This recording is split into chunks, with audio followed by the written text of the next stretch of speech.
నమస్తే. తిరుమల తిరుపతిలో వెలిసిన స్వామివారు శ్రీ వెంకటేశ్వర స్వామి. ఆయన కలియుగం మొత్తం భువిలోనే ఉంటూ భక్తుల మొక్కులను తీరుస్తూ ఇలనే వైకుంఠంగా మార్చేందుకు అవతరించారు అని పురాణ గాథలు చెబుతాయి. లక్ష్మీదేవిని వెతుక్కుంటూ వచ్చిన స్వామివారు పద్మావతిని పరిణయమాడి ఆ తరువాత అలివేలు మంగ పద్మావతిలతో కలిసి తిరుమల కొండ మీదనే శిలగా మారి భక్తులకు వరప్రసాదిగా మారారు అన్నది కూడా పురాణాలు చెబుతూ ఉన్నాయి. శ్రీ వెంకటేశ్వర స్వామి వారు అత్యంత మహిమాన్వితుడు. ఆయనకు ముడుపులు మొక్కులు చెల్లించిన వారిని కాచే ఆపద్బాంధవుడిగా ఉంటారు. ఆపదల నుండి రక్షించే ఆపద ముక్కులవాడిగా కూడా కటాక్షిస్తారు. తిరుమల గురించి తెలియని ఎన్నో దేవరహస్యాలు పురాణాలలో ఉన్నాయి. స్వామివారు కొండను తానే స్వయంగా ఎంచుకుని స్వయంభూగా వెలిశారు. స్వామివారి దగ్గర నిలబడిన ఏ భక్తుడైనా మనసు మొత్తం, ఆలోచనలు మొత్తం ఒక్కసారిగా నిలిచిపోయి ఆయన వైపు తదేకంగా చూస్తూ ఉండిపోతారు. ఎన్నో కోరికలు చెప్పుకుందాము అని వెళ్ళిన వారు ఆ రూపాన్ని చూస్తూ అన్నీ మరచిపోవడం అంటేనే స్వామి మహిమ అంటారు. అయితే దేవదేవుడికి భక్తుల మదిలో ఏముందో తెలియని విషయం కాదు అంటారు. ఇక తిరుమల కొండ మీద స్వామివారి కార్యక్రమాలు సవ్యంగా సాగేలా చూసేలా ఏర్పాటు చేసిన వారిలో బ్రిటిష్ వారు కూడా ఉన్నారు. 1870వ ప్రాంతంలో బ్రిటిష్ అధికారులు నేరుగా కొండ మీదకొచ్చి ప్రత్యక్షంగా స్వామి మహిమను తెలుసుకొని అచ్చెరువొందారు. ఆ మీదట హిందూ ధర్మం ప్రకారం అక్కడ అన్ని ఆస్తిక కార్యక్రమాలు సజావుగా జరిగేలా బ్రిటిష్ పాలకులు కూడా తగిన చొరవ చూపించారు. అంతకు ముందు కూడా ఈ దేశాన్ని ఎవరు పాలించినా, విదేశీయులు దండయాత్రలు చేసినా కూడా స్వామివారి విషయంలో మాత్రం అంతా ఆస్తికత్వానికి పెద్దపీట వేస్తూ వచ్చారు. తిరుమల అంటే ప్రపంచంలోనే అతిపెద్ద హైందవ పుణ్యక్షేత్రంగా ఉంది. భక్తులు కోటాను కోట్లు ఉన్నారు. స్వామివారిని దర్శించుకునే వారిలో కేవలం హిందువులు మాత్రమే ఉంటారు అనుకుంటే పొరపాటు. ఇతర మతస్థులు, విదేశీయులు ఎంతో మంది వస్తారు.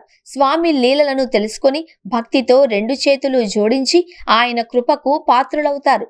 స్వామివారి ఆలయ చరిత్ర కాని, ఆయన ఆభరణాల విషయం కాని, హుండీ ఆదాయం కాని, స్వామివారి ఆస్తులు కాని అన్నీ కూడా ఎంతో ఆసక్తిని గొలిపే విశేషాలుగానే ఉంటాయి. తిరుమల తిరుపతి దేవస్థానం ఆధ్వర్యంలో నడిచే ఆలయం ప్రపంచంలోనే అత్యంత సంపన్న ఆలయంగా ఉంది అన్న సంగతి చాలా మందికి తెలియదు. తిరుమలకు ప్రతిరోజు దాదాపుగా 70,000 మంది భక్తులు స్వామి దర్శనానికి వస్తూ ఉంటారు. ప్రతి నెల 3 నుంచి 400 కోట్ల రూపాయల ఆదాయం భక్తులు వేసే హుండీ కానుకల ద్వారా విరాళాల రూపంలో వస్తుంది. ఇక స్వామివారి ఆస్తుల విలువ చూస్తే ఏకంగా 5 లక్షల కోట్ల రూపాయలు ఉంటుంది అని చెబుతారు. ఇది ప్రపంచంలోని ఎన్నో దేశాల బడ్జెట్ కంటే కూడా అధికమని బహుశా చాలా మందికి తెలియదు. ఇక స్వామివారి ఆలయంలో 11 టన్నులకు పైగా బంగారం నిల్వలు ఉన్నాయి. ఇందులో 1000 కిలోల బంగారు కిరీటం, 2.5 టన్నుల బంగారు కవచం, వేల సంఖ్యలోనే బంగారు ఆభరణాలు ఉన్నాయి. ఇక స్వామివారి విషయం తీసుకుంటే ఆయనకు ఎంతో సంపద ఉంది. అయినా ఆయన అప్పులను తీర్చే స్వామిగా చెబుతారు. కుబేరుడు వద్ద తన పెళ్లి కోసం చేసిన అప్పును ఈ రోజుకు తీరుస్తూనే ఉంటారు అని కూడా చెబుతారు. ఇది పురాణ ప్రసిద్ధమైన గాథగా కూడా ఉంది. అయితే ఇది కేవలం కథ మాత్రమే కాదు, ఆధ్యాత్మిక రహస్యమని చెబుతారు. స్వామికి అప్పులేంటి అని ఎంతో ఆలోచించినా అంతు చిక్కని విధంగా జవాబైతే దొరకదు. స్వామివారి ఆలయంలో జరిగే ఎన్నో విషయాలు సైన్స్కు కూడా అందనివి, అంతు చిక్కనివి అంటే అతిశయోక్తి ఏ మాత్రం కాదు. మానవ మేధస్సుకు సైతం అది అందుకోలేని విషయంగా ఉంటుంది. ఇక్కడ స్వామి విగ్రహం మనిషి చెక్కినది కాదు అంటే ఆశ్చర్యంగా ఉంటుంది. కానీ అది నిజం, స్వయంభూగా చెబుతారు. దానర్థం స్వామివారు విగ్రహ రూపంలో తానుగా వెలిసారు అన్నది ఒక నమ్మకం. ఇక స్వామి వారి గర్భగుడిలో ఎప్పుడూ ఫ్యాన్ తిరుగుతూనే ఉంటుంది. అక్కడ ఉష్ణోగ్రత ఎప్పుడు 20 డిగ్రీల సెల్సియస్గా నమోదవుతుంది. అయినా సరే ఎంతో ఆశ్చర్యకరమైన విషయం ఏంటి అంటే స్వామివారి విగ్రహానికి చెమటలు పడుతూ ఉండడం. పూజార్లు ఆ చెమటలను ఎప్పటికప్పుడు పట్టు వస్త్రాలతో తుడుస్తూ ఉంటారు. స్వామివారికి గంధపు లేపనం రాసినప్పుడు ఆయన హృదయం పైన అమ్మవారు లక్ష్మీదేవి ఆకృతి స్పష్టంగా కనిపిస్తుంది. స్వామివారి విగ్రహం వెనుక భాగం చూసేందుకు ఎవరికీ అనుమతి లేదు.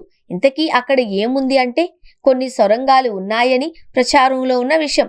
1937వ ప్రాంతంలో ఒక పూజారి స్వామివారి విగ్రహం వెనక్కి వెళ్లారు అని, అక్కడ ఆయన చూసిన దృశ్యమైతే షాక్ కు గురిచేసింది అని అంటారు.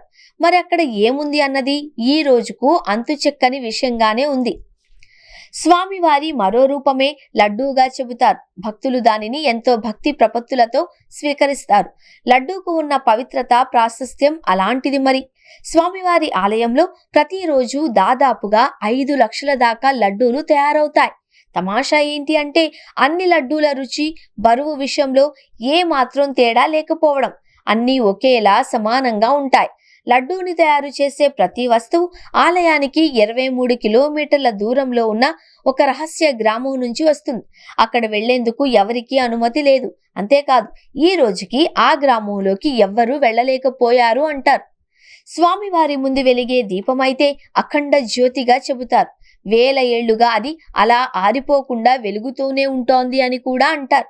చిత్రమేంటి అంటే ఆ దీపం ఒత్తి కాని నూనె కాని లేకుండానే వెలుగుతూ ఉండడం. మరి ఎలా వెలుగుతోంది అంటే అదే మహిమ అంటారు. స్వామివారి విగ్రహానికి జుత్తు ఉంటుంది అని చాలా మందికి తెలియదు. అది వేల ఏళ్ల నాటిది అని చెబుతారు. ఈ రోజుకి చిక్కు పడకుండా రాలకుండా అలాగే ఉంటోంది అంటే అది కూడా స్వామివారి మహిమే అంటారు. మరి ఇది ఎలా సాధ్యం అంటే జవాబైతే ఎవరూ చెప్పలేరు. అదే స్వామి లీల అని చెబుతూ ఉంటారు. తిరుమల ఆలయం ఎవరు ఎప్పుడు కట్టించారు అంటే చారిత్రక ఆధారాలైతే లేవు.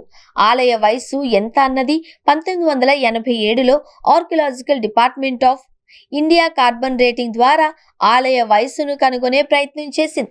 ఆ సమయంలో ఉన్నట్టుండి వారి పరికరాలు పనిచేయకుండా పోయాయి అని చెబుతారు. అంటే ఆలయ రహస్యాలు బయటకు తెలియకుండా ఆ స్వామి అలా చేశారు అంటారు. ఇలా చెప్పుకుంటూ పోతే ఎన్నో రహస్యాలు, మరెన్నో తెలియని విషయాలు తిరుమల దేవుడి చుట్టూ ఉన్నాయి.